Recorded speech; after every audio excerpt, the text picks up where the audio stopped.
In this short chapter is where we're going to talk about ALOA. And ALOA is the Associated Locksmiths of America. It is the DHI for locksmiths. And I don't really have memorized in terms of how many active members there are, etc. But it's a grand affair, is what it is. It is definitely on par with what happens at DHI, and in many respects, it's just I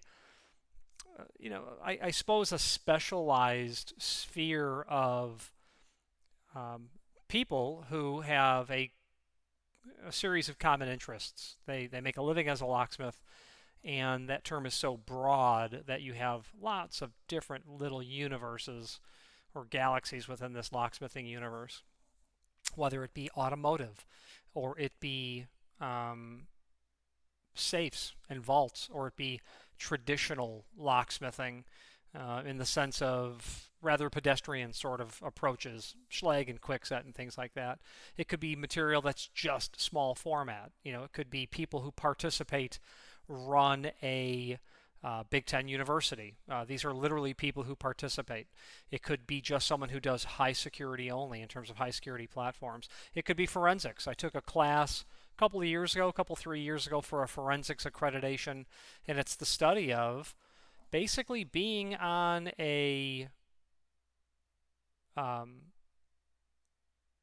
being involved in a trial and being an expert when it comes to I can conclusively tell you that this is what happened to the inside of that lock. Extremely fascinating, all of the aspects of that. So lots of different things are bolted onto the locksmithing term, and when you are there, you will meet all different types of people that are obliquely related to locksmithing, directly related. They have an annual convention. There's a trade show. There's a week of classes. It's a week of classes, and then it's a trade show the Thursday night, Friday, Saturday, that sort of thing. And companies participate that are certainly DHI type companies, but you'll have other companies that certainly are involved in DHI, but it's locksmiths that are integrating their material. So you may not have LCN as a presence when it comes to locksmith or the ALOA convention, but you will have someone like HPC involved, and they both. Whether you're in DHI buying a key cabinet, which happens to be HPC, or you're a locksmithing working with HPC key cutting machines. So you'll have companies you've never heard of, you'll have some you know all about, and you'll have some that kind of straddle both worlds, I suppose. Let's switch to the screen view and let's talk about this chapter, and we will breeze through it. Let's do that right now.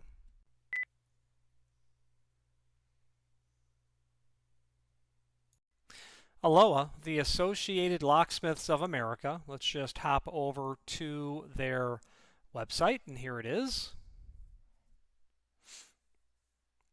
All of the information here. If I was going to point you in the right direction, I would start with education, and training information would be here. If you were, in my opinion, if you were to approach learning or taking coursework through ALOA, it would not be, in my opinion, unusual for you to be extremely confused as to how this works. It's super simple once you know how it works, but until then, I approached it with a DHI mindset. Where's the list of classes? When are they offered? Here's my money. I'll see you when I get there. This is a bit different in the sense that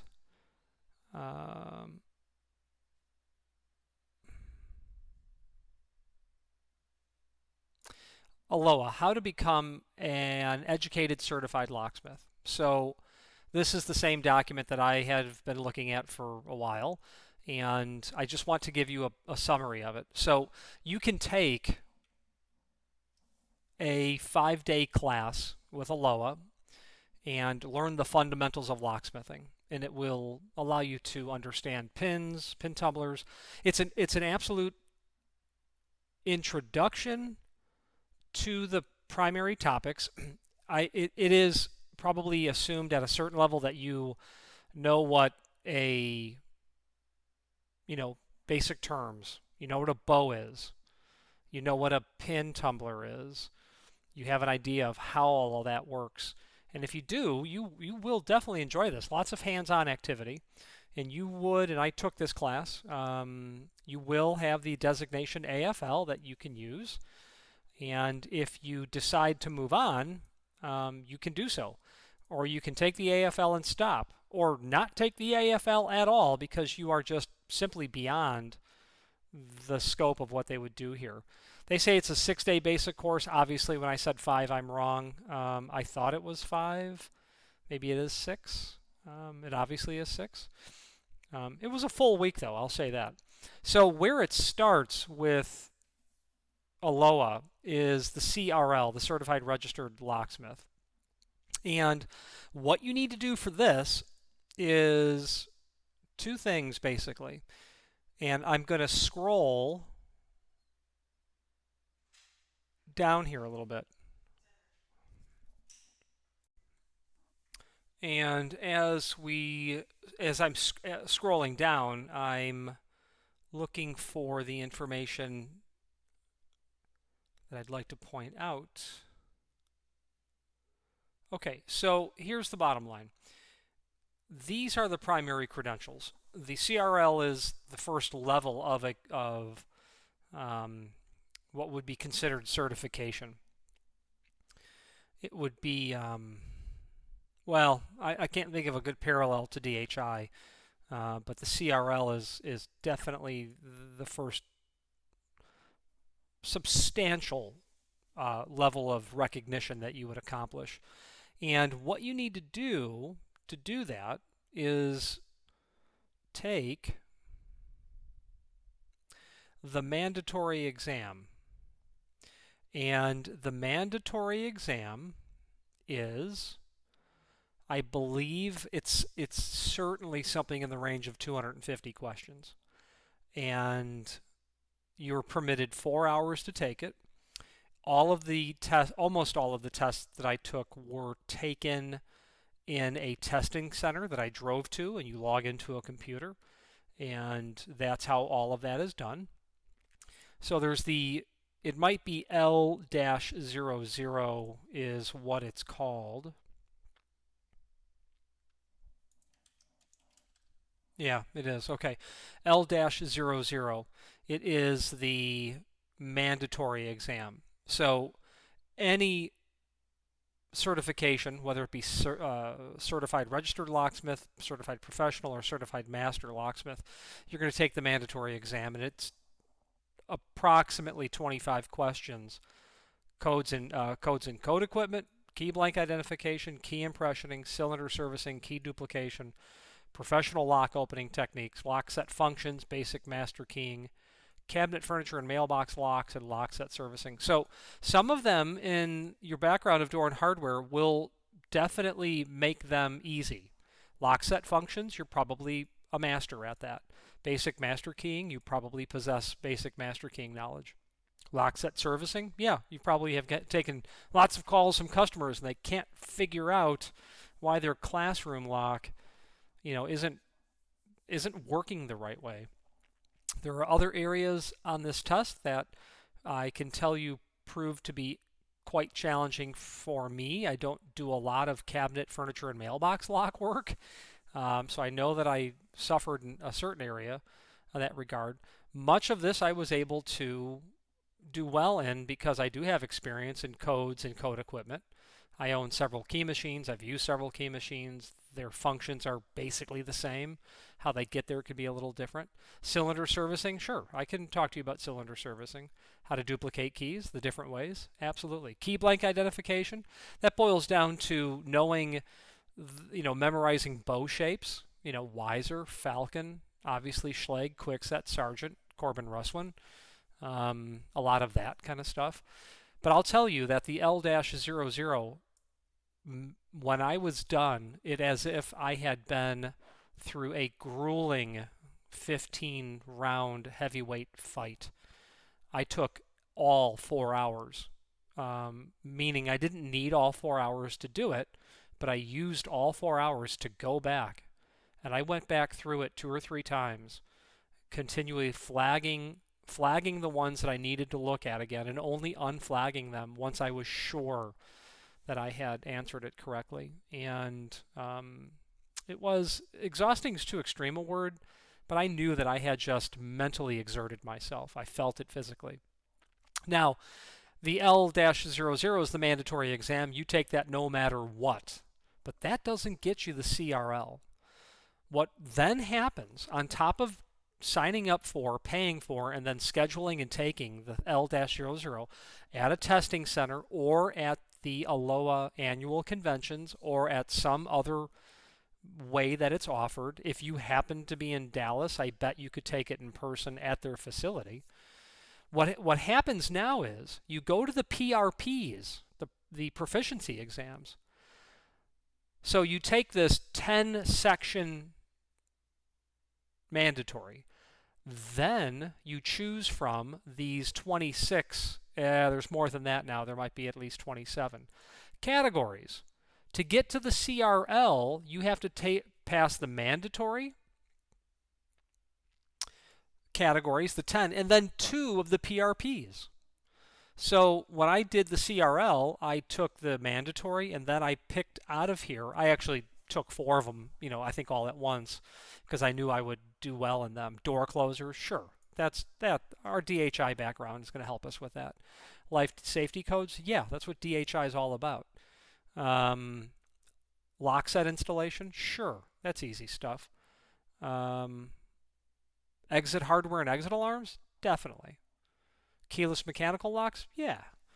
So you then pick 2 of these, and if you pass any 2 of these, you are a certified registered locksmith. The next step from there is the CPL, the Certified Professional Locksmith. You then have to take an additional 12 of these exams. So of the 26, you've taken 2, that leaves 24. You need to take half of what's left over to get the CPL. And, I took life safety. Tubular key I didn't, because I think they removed that. Keyless mechanical, safe combination locks, no, I didn't take that. Lock installation, safe opening, I did not. Large format I took. I didn't take alarms. Institutional shop management, I didn't take that. Foreign automotive, nope. High security, yes. Basic electricity, yes. Lever tumbler, yes. This was the dastardly exam that took me lots of time to pass. Safe deposit locks, I took it, but I know that I could have done better if I had blindfolded myself. Advanced master keying, sure, yes, of course. Vault installation, no. Electromechanical access control, I took that. Detention locks, nope. Networking, no. Door closers, yes. Special cylinder, I took that. Exit hardware and alarms, yes. Motorcycle locks, I took that. I think I got maybe out of 25, I probably got 6 questions right. So, time locks I didn't take. Safe installation, no. Small format I did. Related door hardware I did. Anyway, and I also took a basic master keying class as well. So I was able to get the additional 12 I needed to pass the certified professional, to obtain the certified professional locksmith. I then took another mandatory exam to bolt on the institutional. There's an institutional mandatory exam, which is maybe 170 questions. And an institutional CPL focuses on very specific manufacturers. If you're working in that Big Ten university or at a hospital, you're going to be seeing Corbin Russwin all the time. That's all you're going to see. So there's going to be very specific questions on manufacturers' product lines. You'll definitely need to know how manufacturers' product lines work to pass that test. But if you can do the CRL, the mandatory, if you can do the mandatory, the LOO, the institutional mandatory is not a tremendous reach. Anyway, that's how you get certification. Take the mandatory, then you chip away at these PRPs. To go past there is to get to the certified master locksmith.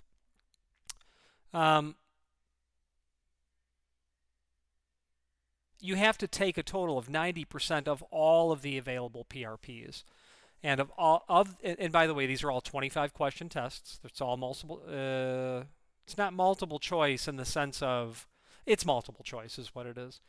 Um, I took as many as I could, and there is just simply no chance that I could take 10 more of them to get the certified master locksmith. There's just simply no chance. I don't work in closed circuit television. I don't work installing, doing vault service or safe opening and servicing. I don't work in that stuff. I do know how safe locks work in principle, but not enough to demonstrate proficiency. So my attaining of credentials definitely stopped at the CPL, and then I took the institutional mandatory, and that was where that ends. Because there's no way for me to personally get here. I don't have exposure to automotive or motorcycles. I did awful on that motorcycle exam. Awful. So that's how it works. And you basically, once you're a member of ALOA, you reach out to, the secretary, the amazing secretary, Dawn Chandler, and she will help you get set up. You create an account just like we do in DHI, where you can log in and fire up the test. It's the same thing, and that's how you do it. Okay. What's nice is that ALOA does offer classes in much of this material, and the tests are, their educational material is. There are people at ALOA who work on as custodians of that information, and that's how you do it. So for me initially, I was extremely confused, and I was speaking to Dawn, and she's like, "No, you're overthinking it. It's not that hard. You have to pass this, and then take just two more, any two more, and then you're a certified registered locksmith." Okay, so let's move on.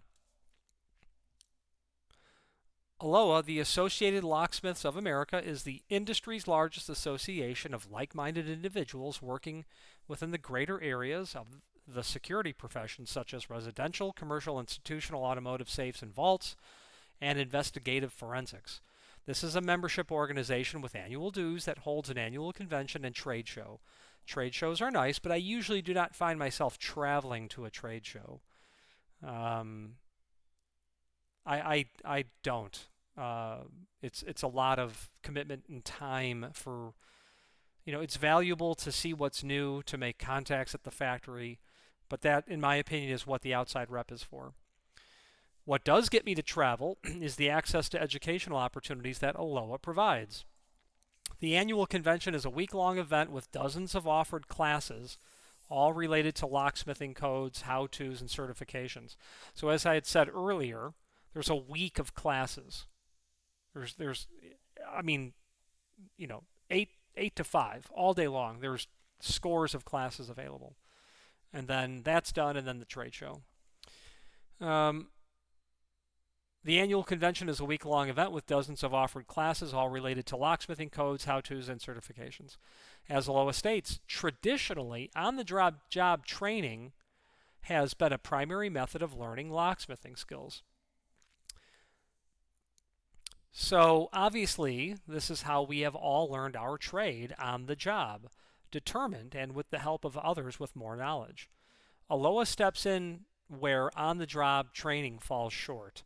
ALOA, through educational opportunities they provide, you will have access to topics, methods, means, and most especially instructors you cannot get elsewhere. I have met, been taught, and have been guided by some of the smartest minds in the locksmithing, in the world of locksmithing, just because I'm a member of ALOA, and because I participate in the educational opportunities. Instructors such as Ralph Forrest Ball, Lloyd Selber, Jerome Andrews, William Link, John Trumpy, Fern Kelly, Chris Chase, Joss Lloyd, John LaRue. Their credentials are behind, and there are people here that certainly have more than just one credential. But I've been in class with all of these gentlemen, and I thank them all. They were all extremely helpful. All of them would have, and I have contacted the majority of names on this list outside of class just to ask for help. and without exception, I've gotten an answer. To prove this point of how helpful they all are, and locksmithing contacts that you make in general, a short story I will tell. That story is going to that story is going to blend or fall over into the next chapter, but at ALOA 2019 in Las Vegas, I was taking the high security cylinder and large format interchangeable core classes with William Link CML. Taking these two classes was specifically intended to help me prepare for the ALOA L08 high security cylinder servicing elective PRP and the L39. Those are just the codes for the classes, like DHI has AHC220. And the L39 large format core elective proficiency test. My primary objective was to gain the knowledge to tackle these two exams, and happily the knowledge and experience gained in these two classes taught by Mr. Link, along with the textbooks provided, were the cornerstone to my passing both tests. And by the way, if you're at the convention taking these classes, you can, for sure, at the convention, leave that class and then go take those tests. They're made available. The last ALOA convention in 2021 in Orlando, I took one test that I didn't otherwise have access to. I happened to be in Orlando, and I was able to, take the 15-minute drive over to the convention center to take that test. If you want to learn to pass a test written by a locksmith, best to learn from the man who likely wrote the exam. And in this case, that man was William Link. He's teaching the class. I'm sure that his DNA is all over the questions on the test. In fact, it was Mr. Link's book, Interchangeable Cores Small Format, that was a primary source for my passing of the L38 small format interchangeable core proficiency test. I bought that textbook, and I knew how to key small format, but I don't know that I was ready to take a 25-question focused test on small format based on my on-the-job self-taught training. So I bought his book and maybe two or three, and they came, read them all, cover to cover, took the test, and passed. You can see his books at this link here. If you're going for higher education, I would definitely recommend that. This book, A Guide Through the ALOA PRP, this is new. I've never seen this.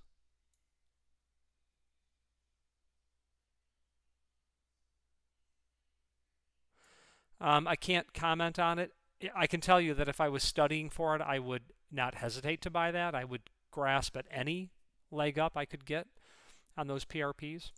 But I would, if you're going to study the material, his small format book is very good, and I wouldn't hesitate to suggest that you buy them. However, I also came to ALOA with another somewhat furtive objective. That second objective was to get the most technical part of an article I was writing on the Corbin Master Ring cylinder mentioned earlier, and still a draft at that point in time in front of an expert. I needed a review of my master ring key bitting array. A master ring key bitting array is, it's not a different type of KBA, but you're going to have more than one because you have two share lines. And then on top of the fact that you might be doing rotating constant, I needed a review of my KBA and a review of my conclusions drawn prior to submitting the article for publication to Keynotes, which is definitely what my overarching plan was. My plan was to submit it to Keynotes, which is the industry publication.